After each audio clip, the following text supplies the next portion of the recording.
is he's not going to leave until it's uncomfortable for him. He's not going to just dump out of it. Okay, Right. if Congress says, enough, your trips to go play golf are bullshit. Stop it. Or until somebody in the Senate actually files impeachment charges, then I think he'll all of a sudden say, it's not worth my time. I'm going to go now, because he's already made millions in the past 2 months off of all of the government and all of us. Oh, yeah. So Yeah. I don't think that he's going to go unless they make it uncomfortable for him. If they do, then we're stuck with Pence. And although he's not the loose cannon idiot, he still follows that same thing of, repeal Trump care, LGBT community is bullshit, let's make it as difficult as possible for them to actually live. We're screwed either way, but not as badly by Pence from the fact that he's not a loose cannon that gets pissed off at Twitter and will push a button and start World War III because he's mad because somebody commented about the color of his hair. Get pissed off about a fucking tweet. Yeah. So it's a toss-up. I would like to see him leave office and hope that the Republican Party that replaces him gets the idea that the American public isn't really that into what they're doing. For example, the Trump care failed in the House today. Now, how could a Republican bill to replace Obamacare, which they've voted to replace, 55 times now in the past 8 years, how could it lose when it needs 215 votes and there's 237 Republicans in the House? And then Trump blamed the Democrats for it not passing. Really? It's like, of course, they always blame the liberal Democrats. You don't need the Democrats to pass this law, and it failed anyway. So obviously, you got some problems in your own side that you need to figure out there. We dodged a bullet so far on this one because Trump care was a living disaster waiting to happen to anybody that makes less than $100,000 a year. And me, I'm in my 50s now.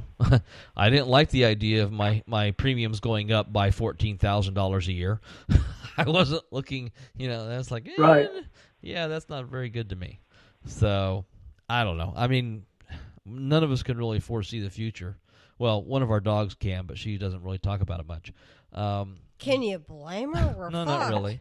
But, I mean, I think that the biggest problem that we have to look forward to is people need to stop spending all their time focusing on the differences of people based on ideology or religion and start realizing that we're all members of this same country. And if we can work together and compromise together to get solutions that benefit both sides or all sides in this case, because now there's more than two, that we could actually make a better life for everybody. But people are so tied to the idea that of liberal versus conservative and religious versus non-religious and Protestants versus Catholics, and nobody cares really that much about the Jehovah's Witnesses. And well, they don't believe in it. What's to care about? I don't know. I mean, it's a toss-up at this point is what's going to happen. I mean, do you think from where we are right now over the next 4 years that it's going to swing towards more theocracy, or that it's going to level out and maybe be even or move more secular? I mean, what do you think about that? That's really tough to say. I mean, we've got Steve Bannon in the White House right now, who's a complete freak show. I don't know how much you know about Steve Bannon, but you mean Mr. KKK racist? Sachs years ago. Well, yeah, but let's dig a little deeper. The guy started out at Goldman Sachs. He's had a lot of shading business dealings in Florida. For a while, he was a movie producer in Hollywood. He produced a bunch of different films. I think one was Sean Penn. And then he went on to do several documentaries, which are all this sort of just insane right-wing millenarian crap. He's got one show that he did in 2016. It was released. It's now on iTunes. It's called the Peacekeeper, or what is it? It's in my notes here somewhere. But it's got the guy from Duck Dynasty, right?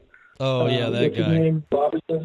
Yeah. Yeah, Robertson. And he's all like, well, we got an ungodly country, and we got Kanye West who's destroying all the women, and we need to, get right with God if we're going to have a hope of surviving this thing with the Muslims, right?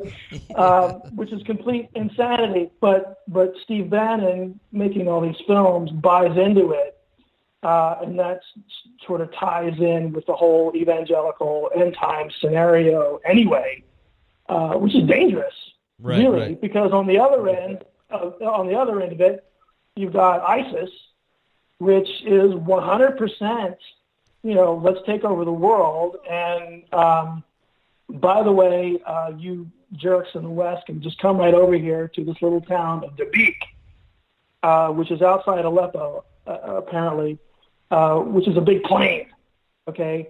And they think, literally, that the armies of Rome are going to come there and fight them to the death, right? And that their version of the Antichrist, they actually have one, is gonna kind of corral them all in Jerusalem. Jesus is supposed to come down, defend the Muslims, free them, and then help them rule for 1,000 years. I mean, it's a very close kind of narrative that the Protestant Christians have through the Book of Revelation and all throughout the New Testament. It's scary when you think like somebody who believes that shit is in the White House pouring this venomous crap into President Trump's ear. Excuse me, not President Trump. Trump, right? Right. And where can this take us? Where can this take us? I mean, okay, so let's say that he's really not completely insane, but he on some level believes this shit. Now they want to bring in another $50 billion for the military, and there's all the saber rattling, and they want to build it up for what? So they can go drop a bomb on Kim Jong-il or go drop a bomb on ISIS in Syria. I mean, how far are they willing to take it? And that's one of the things that scares me, okay? When you have somebody that has control over the nuclear football who thinks that if we have nuclear holocaust, I'm going to go see Jesus, they're not afraid to push the button.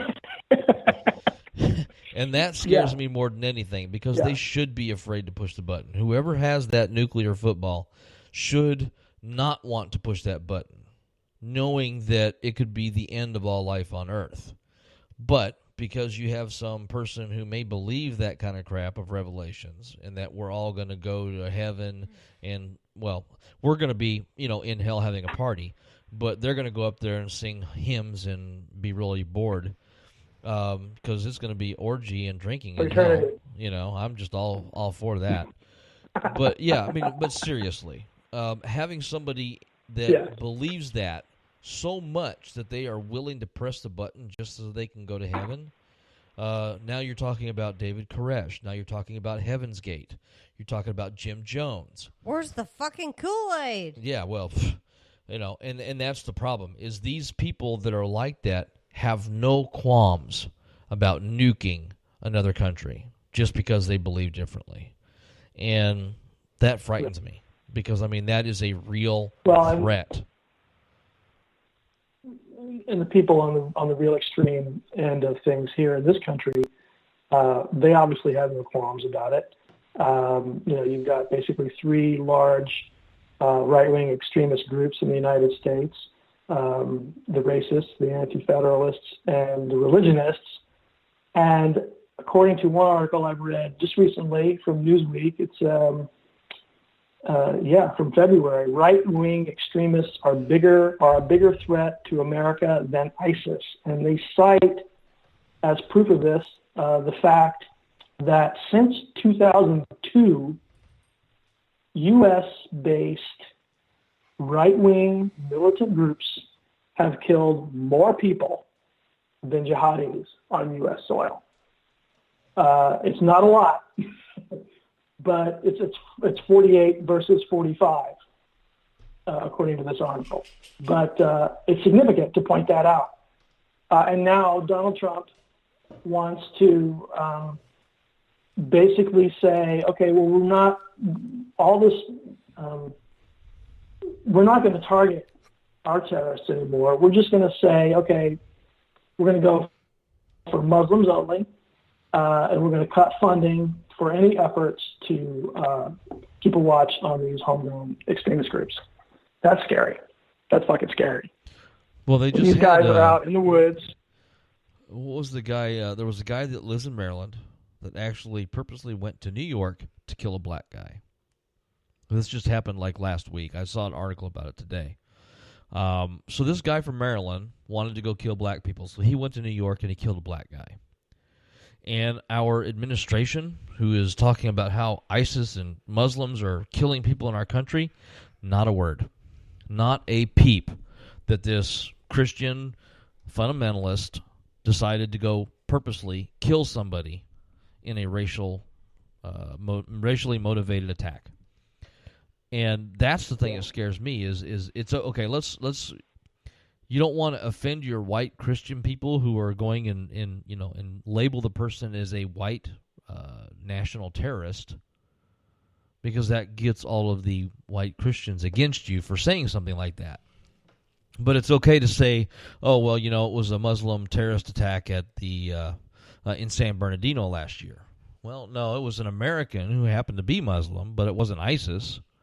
It was an American citizen that obtained their weapons legally through the system, and then you're surprised when all hell breaks loose, and then you blame all the other Muslims in the country and all over the world for something they didn't do.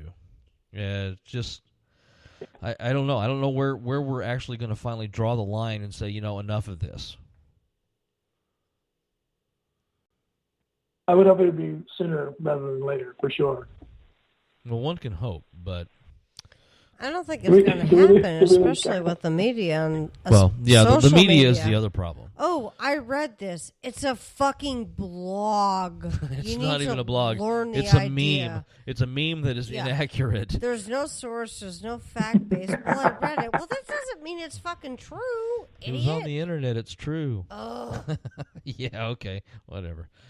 Like that really matters. It's really frustrating. And I mean, I said to Scott earlier today, I don't know what, and let me get your take on this maybe. I don't know what actually is more scary or infuriating, apathy or ignorance.